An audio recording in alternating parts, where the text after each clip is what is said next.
എല്ലാ കൂട്ടുകാർക്കും രുചിഭേദങ്ങളിലേക്ക് സ്വാഗതം. ഞാൻ സ്മിത. നിങ്ങൾ എന്റെ ചാനൽ ആദ്യമായിട്ട് കാണുന്നവരാണെങ്കിൽ നിങ്ങൾക്ക് ഇഷ്ടമാവുകയാണെങ്കിൽ ഒന്ന് സബ്സ്ക്രൈബ് ചെയ്ത് ബെല്ലൈക്കൺ ഒന്ന് എനേബിൾ ചെയ്ത് ഓൾ കൊടുക്കണേ. എങ്കിൽ മാത്രമേ ഞാൻ ഇടുന്ന എല്ലാ വീഡിയോസും നിങ്ങൾക്ക് നോട്ടിഫിക്കേഷൻസ് ആയിട്ട് കിട്ടുള്ളൂ. അപ്പൊ നമുക്ക് ഇന്നത്തെ റെസിപ്പി എന്താണെന്ന് നോക്കാം. ഇന്നത്തെ റെസിപ്പി ദാബ സ്റ്റൈലിലുള്ള ഒരു മുട്ടക്കറിയാണ്. വളരെ സിമ്പിളായിട്ടുള്ള ഒരു കറിയാട്ടോ. അതേസമയം നല്ല എളുപ്പമാണ് ഉണ്ടാക്കാനും. നല്ല ടേസ്റ്റി ആയിട്ടുള്ളൊരു മുട്ടക്കറി കൂടെയാണ്. ചപ്പാത്തി, പൊറോട്ട, നാൻ, അതുപോലെ തന്നെ റുമാലി റൊട്ടി അങ്ങനെയുള്ള ബ്രെഡ്സിനൊക്കെ നല്ല കോമ്പിനേഷനാണ് കേട്ടോ. നമ്മുടെയൊക്കെ വീട്ടിലുള്ള സാധാരണ ഇൻഗ്രീഡിയൻസ് കൊണ്ട് ഉണ്ടാക്കിയ ഒരു കറിയാണ്. പിന്നെ ഇത് മുട്ട വേവിക്കേണ്ട താമസമേ ഉള്ളൂ. ഒരു 10 മിനിറ്റ് കൊണ്ട് ഉണ്ടാക്കാൻ പറ്റുന്ന ഒരു കറിയാണ്. എല്ലാവരും ട്രൈ ചെയ്ത് നോക്കണം കേട്ടോ.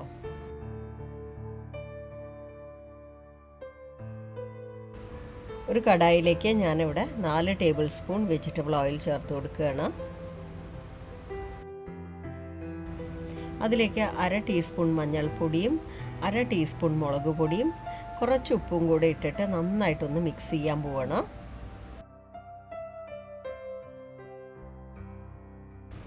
ഇനി ഇതിലേക്ക് ഞാനിവിടെ 5 പുഴുങ്ങിയ മുട്ട ചേർക്കുകയാണ്. അപ്പോൾ മുട്ടയിൽ ഞാൻ ലൈറ്റായിട്ടൊന്ന് കീറി വിട്ടിട്ടുണ്ട് കേട്ടോ.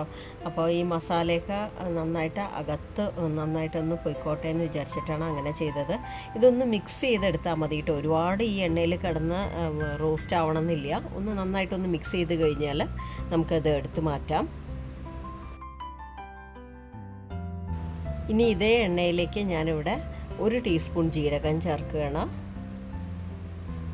അപ്പോൾ ഇതൊന്ന് നന്നായിട്ടൊന്ന് മുരിഞ്ഞു വന്നോട്ടെ.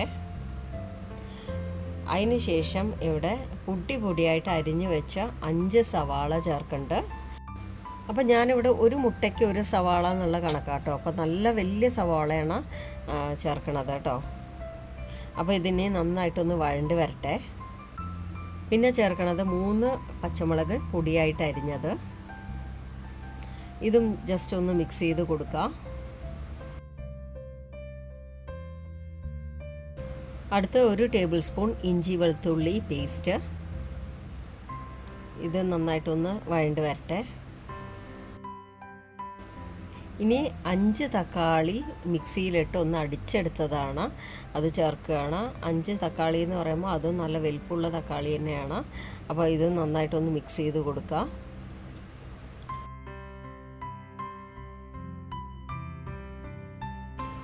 ഇനി ഇതിലേക്ക് 2 ടീസ്പൂൺ മുളക് പൊടി, 2 ടീസ്പൂൺ മല്ലിപ്പൊടി, 1 ടീസ്പൂൺ ജീരകപ്പൊടിയും കൂടെ ചേർക്കുകയാണ്. അതിന് ശേഷം നന്നായിട്ടൊന്ന് മിക്സ് ചെയ്തെടുക്കുക.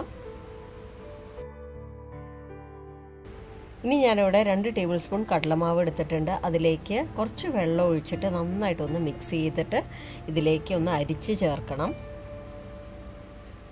അപ്പോൾ നമ്മൾ ഇതിൽ തേങ്ങ അതുപോലെ തേങ്ങാപ്പാലൊന്നും ചേർക്കണില്ലല്ലോ. അപ്പോൾ നമ്മുടെ ഈ ഒരു കറിക്ക് കൊഴുപ്പ് കൂട്ടാനായിട്ടാണ് നമ്മൾ ഈ ഒരു കടലമാവ് ഉപയോഗിക്കുന്നത് കേട്ടോ.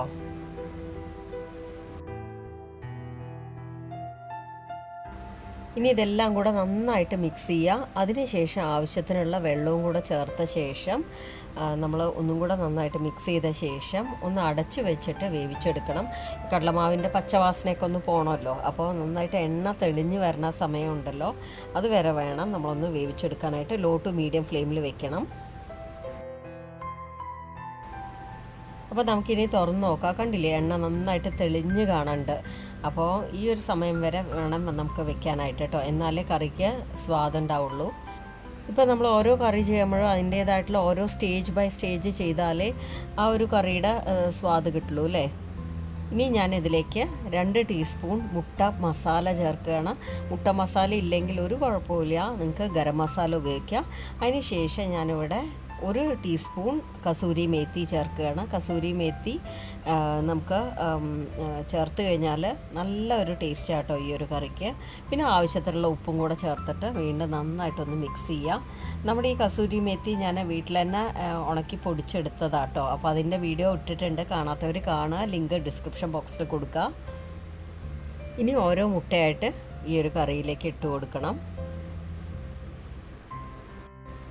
പിന്നെ പൊടിയായി അരിഞ്ഞ കുറച്ച് മല്ലിയില ചേർക്കുകയാണ്. അപ്പോൾ ഞാനിവിടെ ഫ്ലെയിം ഓഫ് ചെയ്തു. അതിന് ശേഷം 1 ടീസ്പൂൺ ബട്ടറും കൂടെ ചേർത്ത് കൊടുക്കുകയാണ്. ഇനി ഇതെല്ലാം കൂടെ നന്നായിട്ടൊന്ന് മിക്സ് ചെയ്ത ശേഷം ഒന്ന് അടച്ച് വെച്ച് ഒരു 10 മിനിറ്റൊക്കെ കഴിഞ്ഞ് സെർവ് ചെയ്താലുണ്ടല്ലോ നല്ല കറക്റ്റായിട്ടുള്ള ആ ഒരു പാകമായിട്ടുണ്ടാവും. അപ്പോൾ ഈ ഒരു മുട്ടക്കറി എല്ലാവരും ട്രൈ ചെയ്ത് നോക്കണം. വളരെ സിമ്പിളല്ലേ ഉണ്ടാക്കാനായിട്ട്. ബാച്ചിലേഴ്സ് ബിഗിനേഴ്സിനൊക്കെ ഉണ്ടാക്കാൻ പറ്റിയൊരു കറിയാണ്. നല്ല ടേസ്റ്റിയുമാണ് കേട്ടോ. ഇത്ര സിമ്പിളാണല്ലോ എന്ന് വിചാരിച്ച് ടേസ്റ്റ് ഉണ്ടാവില്ലേ എന്നുള്ള സംശയം വേണ്ട. നല്ല അടിപൊളി ടേസ്റ്റി ആയിട്ടുള്ള കറിയാണ്. അപ്പോൾ നിങ്ങളുടെ അഭിപ്രായങ്ങൾ കമൻറ്റിലൂടെ അറിയിക്കണം. പിന്നെ വീഡിയോ ഇഷ്ടമായിട്ടുണ്ടെങ്കിൽ ഒന്ന് ലൈക്ക് ചെയ്യുക, ഫ്രണ്ട്സ് ഫാമിലിക്ക് ഷെയർ ചെയ്ത് കൊടുക്കുക. സബ്സ്ക്രൈബ് ചെയ്യാത്തവർ ഒന്ന് സബ്സ്ക്രൈബ് ചെയ്ത് സപ്പോർട്ട് ചെയ്യുക. അപ്പോൾ ഇതുപോലെ നല്ല നല്ല വീഡിയോസായിട്ട് വീണ്ടും കാണാം. Thank you all.